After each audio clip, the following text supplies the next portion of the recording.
డబ్బు అనేది ఎటువంటిదంటే బిచ్చగాడి నుంచి బిలియనరీ వరకు ప్రతివాడు దానికోసం పరువులు తీస్తాడు. డబ్బు కేవలం పేపర్ కాదు, అది మనుషులకిచ్చే మత్తు లాంటిది. డబ్బు అనేది అందరికీ అర్థమయ్యే భాష. బీటెక్ చేసిన స్టూడెంట్ నుంచి చదువు లేని ఎమ్మెల్యే వరకు అందరికీ అర్థం అవ్వాల్సిందే. ఇది కేవలం డబ్బు కాదు, అడవుల్లో జీవించిన మనుషుల్ని ఈ మేఘల్ని తాకే బిల్డింగ్స్ లో కూర్చోబెట్టింది. గాలి కన్నా వేగంగా పరిగెత్తే వాహనాలు వరకు తీసుకెళ్లింది. డబ్బు అసలైన విలువ లేని పేపర్ మాత్రమే, కానీ అదే నీకు వస్తువుల విలువ చెప్పుతుంది. ఇప్పుడు క్వశ్చన్ ఏమిటంటే, డబ్బు అంత శక్తిని ఎక్కడి నుంచి సంపాదించింది? ఇది కాస్త డీటెయిల్ గా అర్థం చేసుకున్నాం. వేల సంవత్సరాల క్రితం మనుషులు లావాదేవీల కోసం బార్టర్ సిస్టమ్ ఉపయోగించేవాళ్ళు. అప్పట్లో ఒకటి తీసుకోవాలంటే మరొకటి ఇవ్వాల్సి వచ్చేది. అంటే ఎవరికైనా బియ్యం ఉండి చక్కెర కావాలనుకుంటే అప్పుడు చక్కెర అమ్మాలనుకునే, ఒకేసారి బియ్యం కావాలనుకునే వ్యక్తిని వెతకాల్సి వచ్చేది. ఇలాంటివి చాలా ప్రాబ్లమ్స్ రావడంతో ప్రజలు కొత్తగా ఆలోచించి కమోడిటీ మనీని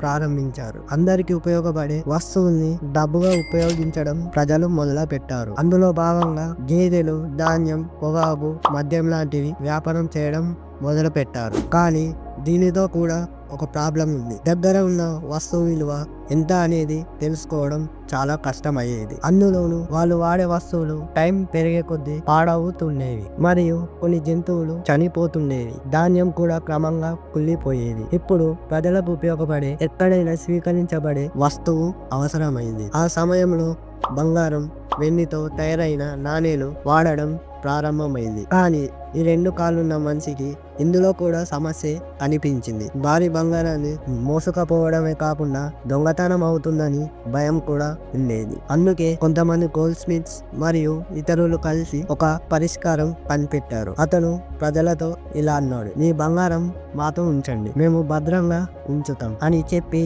గోల్డ్ స్మిత్ దానికి బదులుగా ఒక పేపర్ ఇచ్చేవాడు. ఆ పేపర్ పై "మీ బంగారం ఇంత ఉందని నేను జమ చేశాను" అని రాసి ఉండేది. దీనినే IOU అనిపించేవారు. దీని అర్థం, నేను నీకు ఇవ్వాల్సిన బాధ్యత ఉంది. ఆ పేపర్ చూపిస్తే ఎప్పుడైనా వాళ్ళు తమ బంగారాన్ని తిరిగి తీసుకోవచ్చు. ఈ ఐడియా అందరికి బాగా నచ్చింది. అలా అందరూ తమ బంగారాన్ని వాళ్ళ దగ్గర ఉంచడం ప్రారంభించారు. కానీ కొంతకాలం తర్వాత గోల్డ్ స్మిత్స్ కి ఒక విషయం అర్థమైంది. ఈ సిస్టమ్ పెట్టిన తర్వాత తమ బంగారాన్ని తీసుకోవడానికి ఎవరు తిరిగి రాలేదు. ఇక అందరూ ఆ రసీదుల ద్వారానే వ్యాపారం చేయడం ప్రారంభించారు. ఎందుకంటే అందరూ ఒక నమ్మకంతో ఉండేవారు, పేపర్ ఉందంటే బంగారం కూడా ఖచ్చితంగా ఉంటుందని. ఇది అర్థం చేసుకున్న తర్వాత గోల్డ్ స్మిత్స్ లోపపడ్డారు. ఇప్పుడు వాళ్ళు తయారు చేసిన ఆ పేపర్ డబ్బుగా మారిపోయింది. అందుకే వాళ్ళు నకిలీ పేపర్స్ తయారు చేయడం ప్రారంభించారు. వాళ్ళ దగ్గర అసలేం బంగారం లేకపోయినా ఇంకా ఎక్కువ పేపర్స్ తయారు చేయడం మొదలు పెట్టారు. ఇలాగే వరల్డ్స్ బిగ్గెస్ట్ లీగల్ స్కామ్ ప్రారంభమైంది. ఇంకా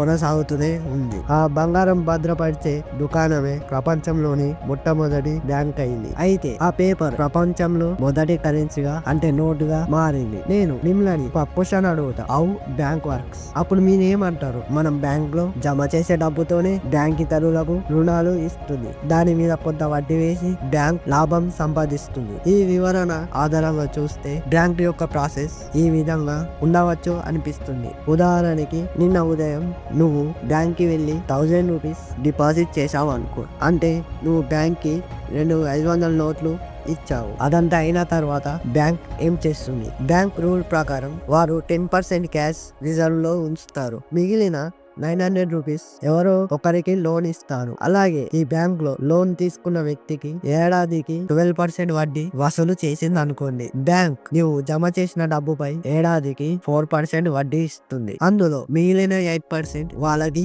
లాభం. రైట్. వాళ్ళలో అన్ని కమర్షియల్ బ్యాంక్స్ కూడా ఇదే ప్రాసెస్ పాటిస్తాయి. కానీ బ్యాంక్స్ అలా సులభంగా డబ్బు సంపాదించలేవు. దీని వెనుక చాలా పెద్ద గేమ్ ఉంది. కానీ చాలా మందికి ఇది తెలియదు. అయితే ఆ గేమ్ ఇదే. ఆ బ్యాంక్ నువ్వు జమ చేసిన 1000 రూపీస్ ని ఈజీగా 10,000 రూపీస్ కి మార్చగలదు. అది ఉపయోగించి బ్యాంక్ వ్యాపారం చేయగలదు. అదేలా జరుగుతుంది చూద్దాం. సపోజ్ నువ్వు బ్యాంక్ కి వెళ్ళి 1000 రూపీస్ డిపాజిట్ చేసావని ఊహించుకో. రూల్ ప్రకారం బ్యాంక్ 10% క్యాష్ రిజర్వ్ లో ఉంచుతుంది. మిగిలిన 900 ను ఎవరో ఒకరికి లోన్ గా ఇస్తుంది. కానీ ఇక్కడ ఏం జరిగిందో జాగ్రత్తగా గమనించండి. నీవు డిపాజిట్ చేసిన తర్వాత బ్యాలెన్స్ చెక్ చేస్తే అదే 1000 నీకు చూపిస్తుంది. ఇక్కడ లోన్ కి అప్లై చేసిన వ్యక్తికి బ్యాంక్ లోన్ ఇచ్చింది. అతను కూడా తన బ్యాలెన్స్ చెక్ చేస్తే వాడికి కూడా 900 కనిపిస్తుంది. అంటే మీ ఇద్దరి చేతుల్లోనూ ₹1000 మరియు 900 కొనుగోలు శక్తి ఉన్నట్టే. కానీ నిజంగా చూస్తే ఆ బ్యాంక్ దగ్గర ఉన్న క్యాష్ కేవలం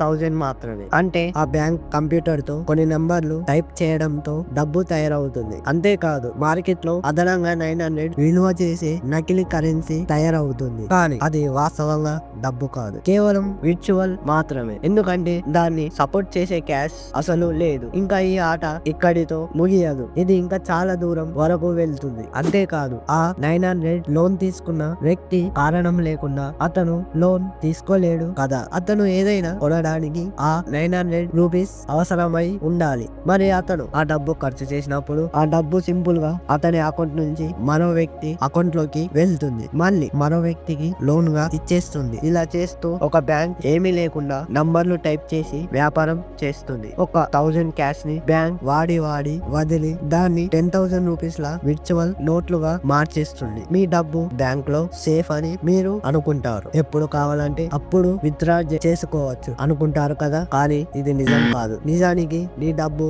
అన్ని అక్కడ ఉండవు. ఒకవేళ 10 to 20% మంది ఒకేసారిగా బ్యాంక్ కి వెళ్లి తమ డబ్బు తీసుకోవాలని డిమాండ్ చేస్తే అప్పుడు ఆ బ్యాంక్ మీ అందరి డబ్బుని పూర్తి స్థాయిలో తిరిగి ఇవ్వలేదు. ఎందుకంటే వాళ్ళ దగ్గర మీ మొత్తం డబ్బు ఉండదు. కాబట్టి ఫ్రాక్షనల్ రిజర్వ్ సిస్టమ్ వల్ల బ్యాంకులు పూర్తిగా అంచనాల మీదే పని చేస్తుంటాయి. ఉదాహరణకి వల్లులోని అన్ని బ్యాంక్స్ అకౌంట్ లోని బ్యాలెన్స్ ను కలిపి చూస్తే అది 100 రూపీస్ ఉందనుకోండి. అప్పుడు నిజమైన క్యాష్ 10 రూపీస్ కంటే తక్కువే అందుబాటులో ఉంటుంది. మిగిలిన 90% పైగా కేవలం విర్చువల్ డిజిట్ గానే ఉంటుంది. అది కేవలం మీరు మీ మొబైల్ లేదా కంప్యూటర్ స్క్రీన్ పై మాత్రమే చూడగలిగేది. ఈ డబ్బు భ్రమను జాగ్రత్తగా మార్చారు. ఇది సామాన్యుడికి సులభంగా అర్థం కాకుండా చేసి ఈ వ్యవస్థలోనే అడ్డంగా ఇరుక్కునేలా చేశారు. చాలా మంది కరెన్సీని డబ్బుని ఒకటని అనుకుంటారు, కానీ అసలు విషయం అలా కాదు. కరెన్సీ అనేది ట్రాన్స్ఫర్ చేసుకోవడానికి ఉపయోగపడుతుంది, కానీ అసలైన విలువ, అసలైన పవర్ అనేది డబ్బులో ఉంటుంది. మీ ఇంట్లో ఉన్న 2000 నోట్ల గడ్డలను గవర్నమెంట్ రద్దు చేస్తే ఒక రాత్రిలోనే అవి పేపర్ గా